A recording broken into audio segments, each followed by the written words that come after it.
ఉపరాష్ట్రపతి అభ్యర్థి ఖరారు. ఎన్డీఏ అభ్యర్థిగా CP Radhakrishnan. BJP parliamentary board party board నిర్ణయం అధికారికంగా ప్రకటించిన జేపీ నడ్డా ఎంపిక వెనుక రాజకీయ ఎత్తుగడ ఉంది. ఏది చేసినప్పుడు కూడా బీజేపీ పార్టీ కొంత వ్యూహాత్మకంగా అడుగులు వేస్తూ ఉంటుంది.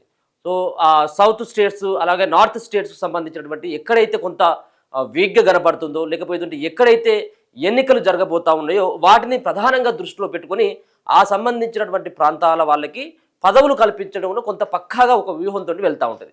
ఎవరు కూడా ఊహించినటువంటి పేరు, ఒక 4-5 పేర్లు బహిర్గతంగా ఒక ఉపరాష్ట్రపతి పదవికి ఎప్పుడైతే ధన్ఖడ్ రాజీనామా చేసిండో ఆరోగ్యం బాగలేదనేది, అప్పటి నుంచి చాలామంది పేర్లు బయటకు వచ్చాయి, కానీ ఎక్కడ కూడా రాధాకృష్ణన్ యొక్క పేరు బయటికి రాలేదు. అంటే కొంత బీజేపీ పార్టీ ఎవరు ఊహించినటువంటి ఎత్తుగడలు వేస్తూ ఉంటుంది, ఎవరు ఊహించినటువంటి పేర్లను తెర మీదకి తీసుకొస్తూ ఉంటుంది. దాంట్లో భాగంగానే ఉపరాష్ట్రపతి అభ్యర్థిగా సిపి రాధాకృష్ణన్ని నిన్న వాళ్ళు ఎంపిక కూడా చేయడం జరిగింది. అది అఫీషియల్గా కూడా వాళ్ళు జేపీ నడ్డా అనౌన్స్మెంట్ కూడా చేయడం జరిగింది.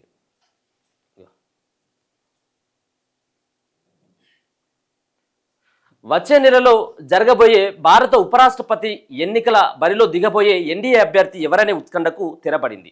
ఎన్డీఏ అభ్యర్థిగా మహారాష్ట్ర ప్రస్తుత గవర్నర్ సిపి రాధాకృష్ణన్ను ఖరారయ్యారు. ఈ మేరకు బీజేపీ అధిష్టానం ఆదివారం అధికారిక ప్రకటన విడుదల చేసింది. ఢిల్లీలో సమావేశమైన బీజేపీ పార్లమెంటరీ పార్టీ బోర్డు ఈ కీలక నిర్ణయం తీసుకున్నట్టు జాతీయ అధ్యక్షుడు జేపీ నడ్డా ప్రకటించారు. రాధాకృష్ణన్కు 40 ఏళ్ల సుదీర్ఘ రాజకీయ అనుభవం ఉందని, అనేక పదవుల్లో పనిచేశారని నడ్డా గుర్తు చేశారు. ఎన్డీఏ మిత్రపక్షాలతో భేటీ అయిన తర్వాత ఈ ప్రకటన చేశారు. సో మొత్తానికి చాలామంది పేర్లు బహిర్గతంగా వెంకయ్యనాయుడుకు కూడా ఇచ్చేటువంటి అవకాశం ఉందని చెప్పేసి ఒక తెలుగు రాష్ట్రాలకు సంబంధించినటువంటి వ్యక్తికి ఇవ్వబోతా ఉన్నారంటూ, మరో పక్కన నితీష్ కుమార్కు ఆ పదవి కట్టబెట్టబోతా ఉన్నారు.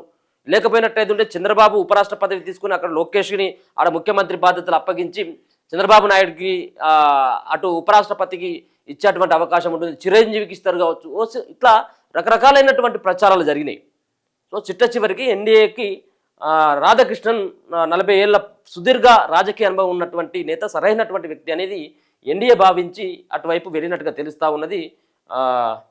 అసలు ఈయన ఎవరు అనే దానిపైన ఒకసారి చూస్తే 1957 మే 4న సిపి రాధాకృష్ణన్ తమిళనాడులో జన్మించారు.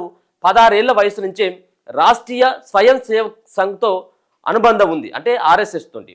తమిళనాడు బీజేపీ ప్రముఖ నేతల్లో ఒకరిగా గుర్తింపు పొందారు. రాజకీయ జీవితం విషయానికి వస్తే కోయంబత్తూరు నుంచి 2 సార్లు ఎంపీగా ఎన్నికయ్యారు. రాష్ట్ర బీజేపీ అధ్యక్షుడు కూడా పనిచేశారు.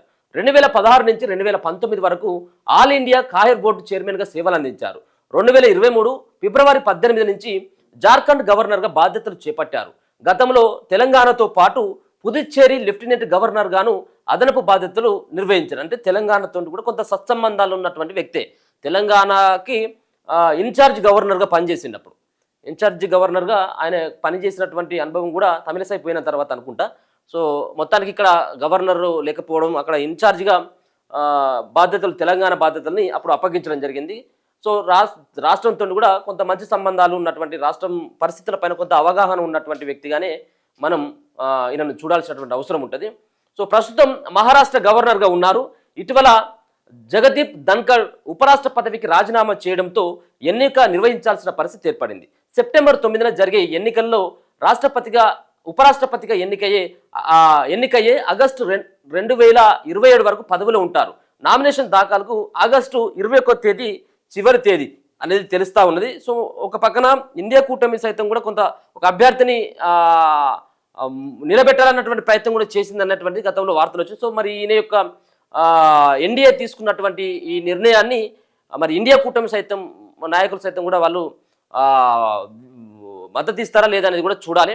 ఎందుకంటే దాదాపుగా ఉపరాష్ట్రపతి, రాష్ట్రపతి సంబంధించినటువంటి ఏదైతే కేంద్రంలో ఉన్నటువంటి పార్టీ ఏదైతే ఉంటుందో కొంత వెసులుబాటు అనేది ఉంటుంది. అధికార పార్టీకి కొంత వెసులుబాటు ఉంటుంది, అధికార పార్టీ నిలబెట్టినటువంటి అభ్యర్థికి వెసులుబాటు ఉంటుంది. కాబట్టి ఇక్కడ ఇండియా కూటమి సైతం కూడా సైలెంట్గా ఉండి వాళ్ళు కూడా మద్దతు ఇచ్చేటువంటి అవకాశం కనబడతా ఉంది. కాబట్టి ఖచ్చితంగా 100% రాధాకృష్ణన్ సంబంధించినటువంటి ఎన్నిక లాంఛనంగానే ఉంటుంది. ఆయనే ఉపరాష్ట్రపతిగా ప్రమాణ స్వీకారం కూడా చేయబోతా ఉన్నారు.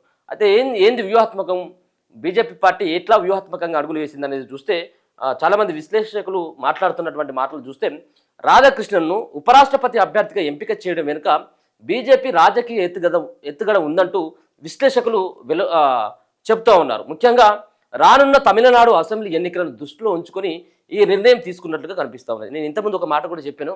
సో ఎన్నికలు ఎక్కడ ఉంటే అక్కడ కొంత పదవులు ఆశ పెడతా ఉంటారు.